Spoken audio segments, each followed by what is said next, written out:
What's up, XRP family? Thank you guys for joining the video for today. Here we have a very interesting talk about DLT network. Tolani, senior professor of international trade policy at Cornell University. Banks that don't trust each other to have a mechanism outside the bank system. But if you do have, as with DLT, that can cross-verify each other, banks can work together. Now see guys, one important note on why Bitcoin can never be the one, right? And even Ethereum, guys. It's not possible for banks or institutions to start using something like that because they cannot interoperate with each other. They cannot communicate with each other's technology or mechanisms. They need something that is like a bridge. They need something that connects. And it's not just that XRP can be used as a bridge. No. Ripple built multiple technologies, guys, that can work with banks, for banks, to actually interoperate with each other. And it's not just Ripple, and it's not just XRP. We are talking about more cryptocurrencies that are solving this problem here. We have Quant, we have Algorand, we have more, we have Stellar, we have R3 Corda as a company is also working to make this happen. So you have to understand, this is the whole bigger picture here, guys. It's not just one cryptocurrency that changes everything. No, it's cooperation. And they are providing something that these people, these banks can work with. If you have something like Bitcoin and Ethereum, which is actually more of a threat to the banking system or to, it's gonna be a problem, guys. These people are in control of all the money. Think about this, right?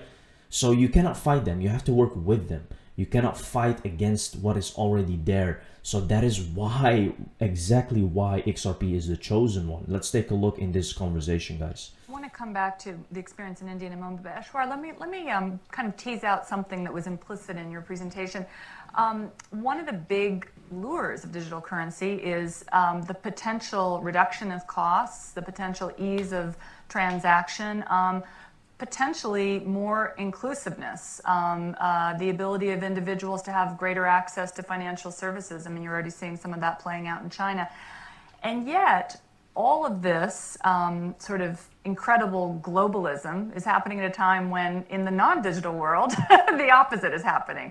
And this gets to the idea of legal frameworks and regulatory frameworks and how the digital economy in general is going to be regulated at a, forget about a global level, just a regional level. We're still teasing that out. How do you bring all these things together as you're thinking from a central banker's point of view about how to move forward with digital currency?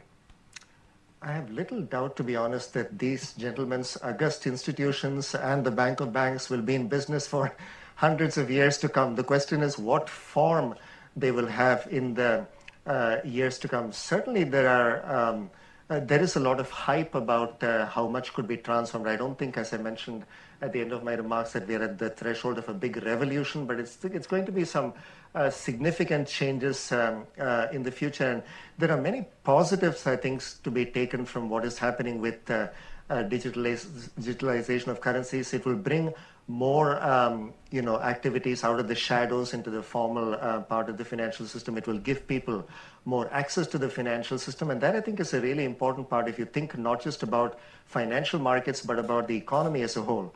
One of the reasons why, especially in emerging markets but in many other countries, we are seeing certain retrograde political forces gaining power is because many people don't feel connected to the economy, and I think connection to the financial system is a very important part of it. If you feel that the reforms in a country are going to benefit the elite who are connected and most of the others are left out, this is, I think, a very important part of that connection. So I think there is, at some level, really transformative power in the new technologies and as central banks adopt these technologies.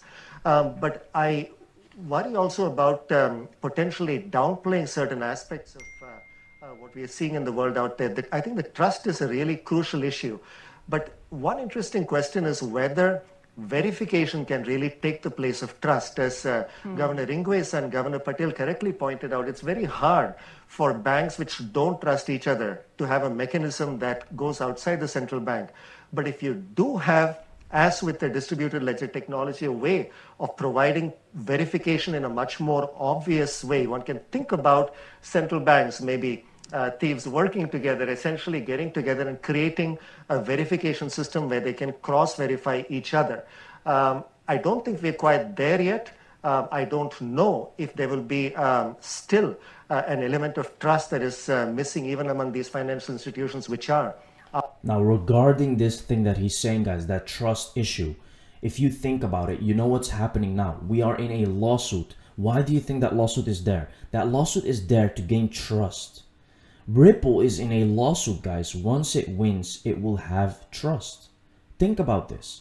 Because it would have won a lawsuit if it was not a trusted company, if they were doing something outside of jurisdictions or something like a scam or anything, it would come to light in a lawsuit. Lawsuit is the perfect way to assure that this company is doing what it's saying that it's doing. Think about this very carefully, guys, because that is why this lawsuit is existing right now. It's the only thing that makes sense. Because if you think by any means that Gensler is just trying to put Ripple outside of the US, you're deluded, guys. He would never do that to such a company. He doesn't have the power to even do that. You think that he has the power, but he doesn't, guys. He's not the only one deciding what is happening out there. And that is why the judge will decide, and we are almost near an end to this lawsuit. Now, again, coming back to that trust issue, if you think about it, this lawsuit will provide the clarity and will say, okay, Ripple is doing everything according to the books. If they win, they will have literally there is no way that XRP is a scam or that Ripple is not trusted. If they lose, however, it's going to be different. It still doesn't mean that they are not going to be trusted. It just means that they see XRP as a security, which is something very different. But I do not think that is going to happen, guys. Otherwise, they would not have been in this lawsuit. After all, competitors. But I don't see it as implausible that verification could start, at least to some extent, taking the place of trust. I don't think it will take the place of trust enough to displace fiat currencies. I don't think it will displace something like the dollar as a reserve currency, as a store of value. And given the amount of volatility we see in things like Bitcoin right now, which paradoxically are being used as stores of value apparently rather than mediums of exchange, I can still see them beginning to play important roles as mediums of exchange as the technology matures and stabilizes. So he talks about volatility in Bitcoin, which doesn't apply to XRP or all these technologies because time kills volatility, guys. Many people still think that somehow the price fluctuations are going to be an issue. This is not an issue, guys. And let's say that you want to use XRP as a store of value, as he's saying. That is why the rumor is there that we are going to have a fixed price for XRP, a stable coin. It will become a fixed price, a high price to start using it, like gold, for example, which is quite stable at one point, but you can still see that there's fluctuations, but there will be a mechanism how they are going to do this, guys. This is something that is definitely around the corner. So pay attention, guys, because these things are being talked about. You can see they're talking about distributed ledger technology. They're not talking about using Bitcoin or Ethereum or anything else.